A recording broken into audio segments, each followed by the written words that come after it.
भारत तालिबान को लेकर एक बड़ी खबर आपको बता दें। विदेश मंत्री डॉक्टर एस जयशंकर ने तालिबान से फोन पर बात की है। अफगानिस्तान में तालिबान सरकार के कार्यकारी विदेश मंत्री मुत्ताकी से यह बात की गई है। पहलगाम हमले पर तालिबान की तरफ से की गई निंदा के लिए विदेश मंत्री डॉक्टर एस जयशंकर ने उनकी सराहना की। जयशंकर ने प्लेटफॉर्म एक्स पर पोस्ट कर इसकी जानकारी दी है।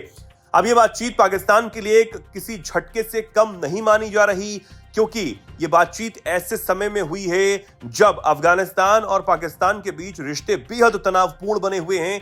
यह पहली बार है जब जयशंकर ने तालिबान शासन के एक वरिष्ठ मंत्री से सीधा इस तरह बात की हो। इससे पहले भारत के विदेश सचिव और उनके नीचे के स्तर के अधिकारी ही अफगानिस्तान की सरकार के मंत्रियों से मिलते रहे हैं, बात करते रहे हैं।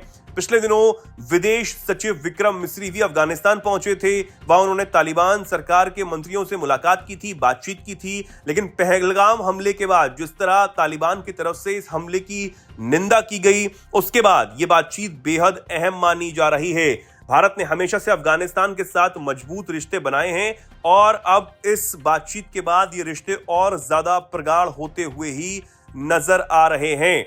खबरों के मुताबिक इस बातचीत में जयशंकर ने दोनों देशों के बीच पुरानी दोस्ती का भी जिक्र किया और पाकिस्तान की ओर से फैलाए गए झूठ को पूरी तरह खारिज करने के लिए अफगानिस्तान की सरकार को धन्यवाद भी दिया। आपको बता दें कि भारत और पाकिस्तान के बीच जो तनाव बना हुआ है उसको लेकर पिछले दिनों पाकिस्तान की तरफ से एक झूठ फैलाया गया और कहा गया कि भारत ने अफगानिस्तान को टारगेट कर वहां हमले किए हैं, लेकिन इस दावे को पूरी तरह खारिज तालिबान ने किया था। जिसके बाद अब इसको लेकर विदेश मंत्री डॉक्टर एस जयशंकर ने अफगानिस्तान की सरकार को धन्यवाद दिया है।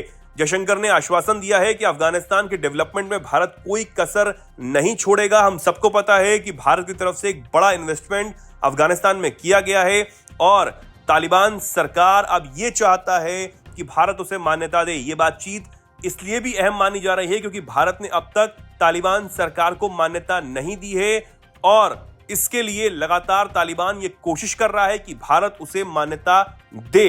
भारत और अफगानिस्तान के बीच जो नजदीकियां बढ़ रही हैं उससे पाकिस्तान को बहुत बड़ा झटका भी है, क्योंकि पाकिस्तान के साथ अफगानिस्तान का तनाव दूसरी ओर है। पाकिस्तान के साथ अफगानिस्तान के रिश्ते रसातल पर पहुंच गए हैं। तालिबान के सत्ता में आने के बाद से दोनों देशों के बीच जंग के हालात बने हुए हैं। आए दिन बॉर्डर पर फायरिंग होती रहती है। उधर पाकिस्तान ये आरोप लगाता है कि तहरीक-ए-तालिबान पाकिस्तान के जो आतंकी हैं वो पाकिस्तान में हमले करने के बाद अफगानिस्तान में भाग जाते हैं। वहीं अफगानिस्तान का ये कहना है कि पाकिस्तान उसकी संप्रभुता का उल्लंघन कर रहा है। हाल ही में पाकिस्तान ने अफगानिस्तान में हवाई हमले किए, जिसके जवाब में तालिबान ने भी सीमा पर जवाबी कार्रवाई की थी। इसके अलावा पाकिस्तान ने 2023 से अफगान शरणार्थियों को जबरन वापस भेजने का काम किया है, जिससे ये रिश्ते और ज्यादा बिगड़े हुए हैं, खराब बने हुए हैं। अब इस बातचीत के बाद कहा यह जा रहा है कि पाकिस्तान की मुश्किलें और ज्यादा बढ़ सकती हैं। वहीं भारत और अफगानिस्तान के बीच नजदीकियां बढ़ने की उम्मीद है।